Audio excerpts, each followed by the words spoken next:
कोई स्थायी मित्र नहीं है, कोई स्थायी शत्रु नहीं है। स्थायी बस एक ही चीज है, हित। तुम बस जिंदगी में एक चीज छोड़ दो, विक्ट्री और डिफीट। तुम्हारी जिंदगी की 70% चिंताएं अपने आप खत्म हो जाएंगी।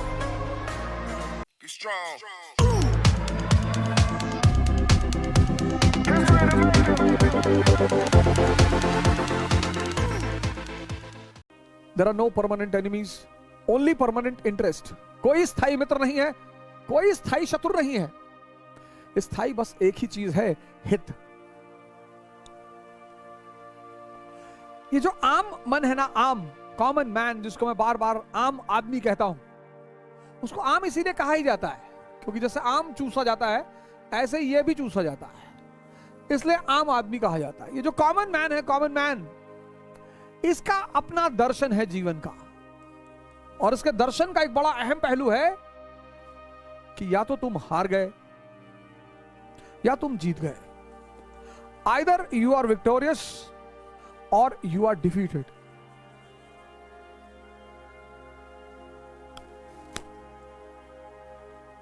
इसलिए तो आम आदमी है। ये कुछ होता ही नहीं, ना विक्ट्री कुछ होती है ना डिफीट कुछ होती है, होती ही नहीं सर। एरिस्टोक्रेसी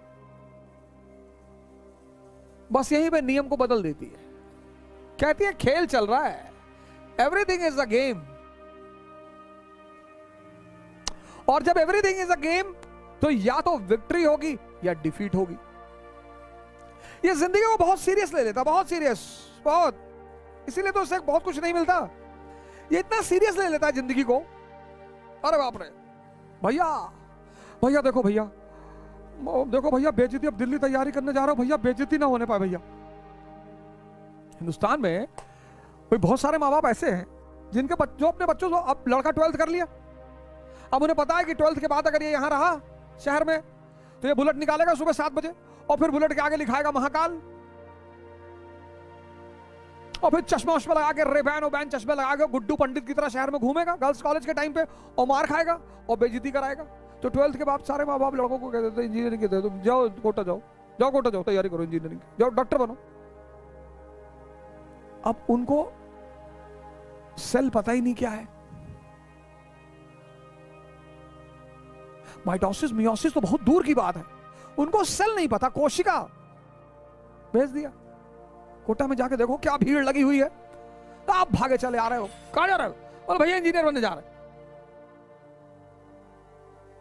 भेज दिया, वहां 3-4 साल रहे, फिर 3-4 साल बाद प्राइवेट से कहते बीए भी कर ले। पापा कह रहे थे कि प्राइवेट से बीए भी कर लो, मान लो अगर नहीं हुआ तो। पापा को पता है मानना क्या हो, पापा को पता है उसमें कुछ मानना वानना नहीं है।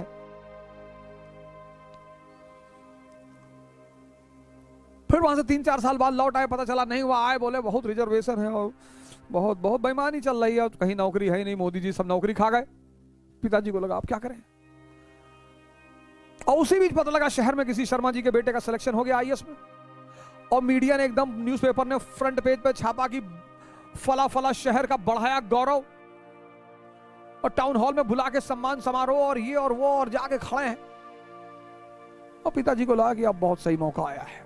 पिताजी भी अपने बच्चे की तरफ पलटे कि तू हमारे फैमिली का सिकंदर, तू भी हमारा नाम रोशन कर, जा दिल्ली। और फिर किताब उताब कॉपी भरा और जो है लटकाया बैग, और बाबूजी का पैर छुआ कि बाबूजी अब जा रहे हैं, अब कलेक्टर बनकर ही आएंगे, और यहां से तुम वापस नहीं जा सकते दिल्ली से। कोटा से तो तुम वापस चले गए थे, दिल्ली से वापस ना जा पाओगे क्योंकि अब बड़े हो चुके हो, अब तुम्हारा अहम काम कर रहा है। अब यहां से लौट के खाली हाथ जाओगे तो दुनिया जीने नहीं देगी। दिल्ली से बस 2 ही रास्ते हैं, दिल्ली आए तो बस 2 ही रास्ते हैं, या तो मसूरी या हरिद्वार। वापस लौटे तो मोहल्ले वाले कमिश्नर साहब कह के जान ले लेंगे। समाज बहुत अजीब है। नीरज चोपड़ा का देखे, ओलंपिक गोल्ड बेचारा जीत के आया, पूरा गांव खड़ा है, भैया हमने एक बार दूध पिलाया था, हमारी बकरी दूध दे रही थी तो हमने भी नीरज भैया को दूध पिलाया था। उनकी बकरी का दूध का एहसान है नीरज भाई पर। ये सब देखा करो वीडियो, पूरा पूरा गांव, पूरा पूरा शहर रास्ते में खड़ा है, कि एक बार नीरज भैया जा रहे थे और हमको देख के मुस्कुराए थे, ऐसे तुम्हारे साथ भी होगा। और हार जाओगे ना तो इतनी गाली पड़ेगी, इतनी गाली पड़ेगी। और मजा दोनों में है। और हार के जीतने का जो मजा है, क्योंकि अगर हारे तो दुनिया पता चल जाती कि है क्या। जो लोग जिंदगी में कभी नहीं हारते ना, वो जिंदगी के अंतिम समय में बहुत परेशान होते हैं।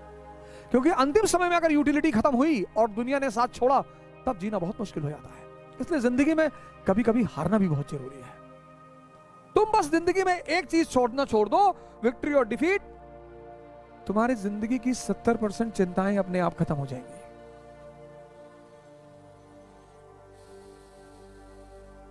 तुम जब रात में सोते हो ना, तो तुम्हारा दिमाग ऐसे चलता है, ऐसे ऐसे।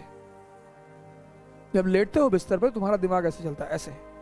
तो पहला फेस ये है कि आईएएस बन गए, मंत्री जी की बेटी शादी हो गई, गांव में सब लोग गए हैं, पैर पे लेट गए हैं, पूरी दुनिया वाह वाह कर रही है, तो तुम बड़ा चौड़े होकर लेटे रहते हो जब ये वाला फेस का सपना चलता है। तो फिर सेकंड फेस का सपना चलता है कि आईएएस नहीं बने, पापा घर से भगा दिए हैं, गर्लफ्रेंड छोड़ के भाग गई है, गुरुद्वारे के सामने बैठ के खाना खा रहे हैं, और तुम फिर सुबह हुए सोते हो। तो मुझे किसी आदमी को सोता हुआ दिखा दो, मैं बता दूंगा कौन से फेस का सपना चल रहा है।